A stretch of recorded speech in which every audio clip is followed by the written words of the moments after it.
नमस्कार दोस्तों, total Excel में आप सभी का स्वागत है। दोस्तों आज मैं लाया हूं आप सभी के लिए एक नया वीडियो। इस वीडियो में दोस्तों मैं आपको बताने वाला हूं कंडीशनल फॉर्मेटिंग के बारे में।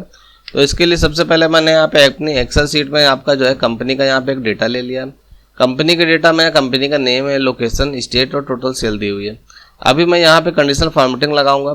तो सबसे पहले मैं यहाँ पे कंपनी का नेम के लिए यहाँ पे डेटा वैलिडेशन से लिस्ट का लगा लूँगा। यहाँ पे आपका कंपनी के नेम में लिस्ट लगा लूँगा। तो यहाँ पे मैं जैसे ही कंपनी का नेम सेलेक्ट करूँगा तो यहाँ पे जो भी कंपनी का नेम यहाँ पे जो शीट में दिया हुआ है वो कंडीशनल फॉर्मेटिंग के द्वारा वो पूरे आपका जो नेम है कंपनी का वो पूरी रो आपकी सिलेक्ट हो जाएगी। आपकी इस जो भी मैं यहाँ पे कंपनी का नेम डालूंगा तो ये कंपनी का जो नेम होगा वो हाईलाइट होकर के आ जाएगा। जो भी कलर आप लगाना चाहेंगे दोस्तों वो आप लग जाएगा। तो वो कंडीशनल फॉर्मेटिंग के थ्रू मैं यहाँ पे सारी चीज़ें लगाऊंगा। तो दोस्तों सबसे पहले मैं यहाँ पे कंपनी के नेम का यहाँ पे लिस्ट लगा लेता हूँ।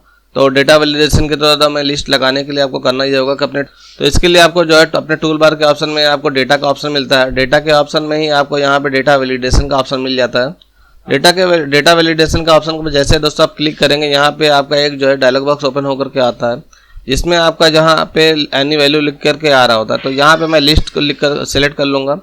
तो दोस्तों जैसे ही लिस्ट को मैं यहाँ पे सेलेक्ट करूँगा आप देखेंगे यहाँ पे नीचे सोर्स मांग रहा है।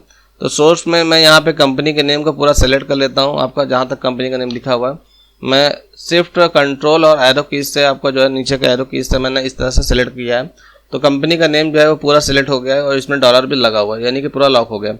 और ये आपका लिस्ट है आपका, यहाँ पे मैं लिस्ट बनाने वाला हूँ इसलिए मैंने यहाँ पे पहले से सेल को यहाँ पे सेलेक्ट कर लिया था। अब मैं जैसे ओके दबाऊंगा दोस्तों यहाँ पे देखेंगे आपकी लिस्ट जो है कंपनी के नेम की वो आ चुकी है इस तरह से।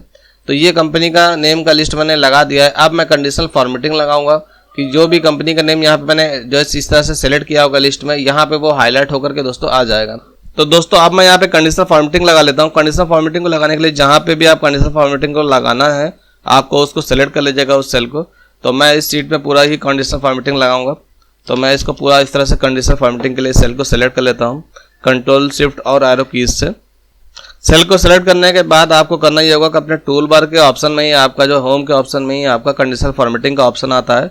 इस पे दोस्तों आपको क्लिक करना होगा। जैसे ही दोस्तों आप इस पर क्लिक करेंगे आपका नीचे सबसे आपका ऑप्शन आ जाता है न्यू रूल्स का। न्यू रूल पे आप दोस्तों क्लिक करना होगा। न्यू रूल पे क्लिक करने के बाद यहाँ पे एक विंडो ओपन होकर के आती है न्यू फॉर्मेटिंग रूल के नाम से। तो आपको नीचे वाले ऑप्शन पे सेलेक्ट करना है use a formula to determine which cell to format. तो इस पर आपको दोस्तों क्लिक करना होगा। इस पर क्लिक करने के बाद आपको यहाँ पे फॉर्मूला डालना होगा जो भी आपको लगाना है आपको जिस तरह से। तो मैं यहाँ पे जो है इस कंपनी के नेम को सेलेक्ट कर लूँगा इस तरह से। कंपनी के नेम को आपको मैंने सेलेक्ट कर लिया है माउस के, लेकिन यहाँ पे अभी आप देख रहे हैं कि दोनों में डॉलर बन के आ रहा है, यानी कि आपका जो ये सेल है वो लॉक हो गया है। लेकिन मैं केवल कॉलम को लॉक करूँगा, रो को लॉक नहीं करूँगा। तो रो के आगे का जो डायलॉग है ये माउस की सहायता से मैं यहाँ इसको हटा देता हूँ। तो मैंने जो है पर रो के आगे का जो डायलॉग जो डॉलर था वो मैंने यहाँ से इस तरह से हटा लिया है।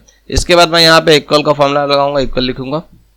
इक्वल लिखने के बाद दोस्तों आपको कंपनी के नेम को यहाँ पे जो भी आपने लिख रखा है आपका लिस्ट के ऑप्शन से उसको आप यहाँ पे सेलेक्ट कर लीजिएगा उस सेल को। तो दोस्तों मैंने यहाँ पे जो है कंपनी के नेम को सेलेक्ट कर लिया है।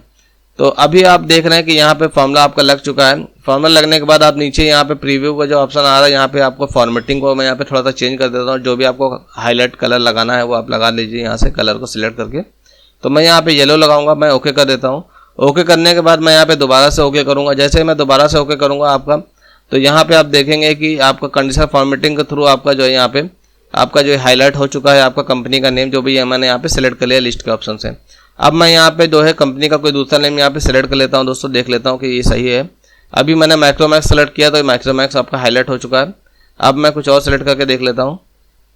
यहाँ पे जो भी मैं यहाँ पे आपका कंपनी का नेम चेंज कर रहा हूँ आपका वहाँ पे कंपनी का नेम आपका जो है आपका बदल के आ रहा है आपका। आप देख रहे हैं दोस्तों जो भी यहाँ पे कंपनी का नाम यहाँ पे दिखा रहा है वो हाईलाइट होके आ रहा है। तो दोस्तों इस तरह से आप जो है कंडीशनल फॉर्मेटिंग के थ्रू आपका अपनी कंपनी के डेटा को हाईलाइट कर सकते हैं। तो अगर आपको इस फॉर्मूले को अगर हटाना है, आपको कंडीशनल फॉर्मेटिंग को हटाना है, तो उसको हटाने के लिए आपको जो है डेटा को सिलेक्ट कर लीजिएगा जहाँ पे भी आपने कंडीशनल फॉर्मेटिंग को लगाया हुआ है। उसके बाद आप जो है कंडीशनल फॉर्मेटिंग में जा करके नीचे का ऑप्शन से आपका न्यू रूल्स के नीचे आपका क्लियर रूल्स लिखा होता है।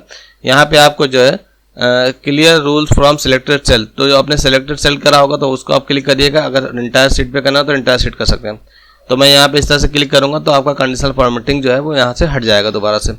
तो इस तरह से कंडीशनल फॉर्मेटिंग को आप हटा भी सकते हैं। तो दोस्तों आज के वीडियो में बस इतना ही। अगर आपको ये वीडियो अच्छा लगा हो तो हमारे वीडियो को लाइक करिएगा, चैनल को सब्सक्राइब करिएगा। अगर इस वीडियो से रिलेटेड कोई जानकारी चाहते हैं तो हमारे कमेंट बॉक्स में कमेंट करिएगा दोस्तों। तो आज के वीडियो में दोस्तों बस इतना ही, तब तक के लिए धन्यवाद दोस्तों, जय हिंद।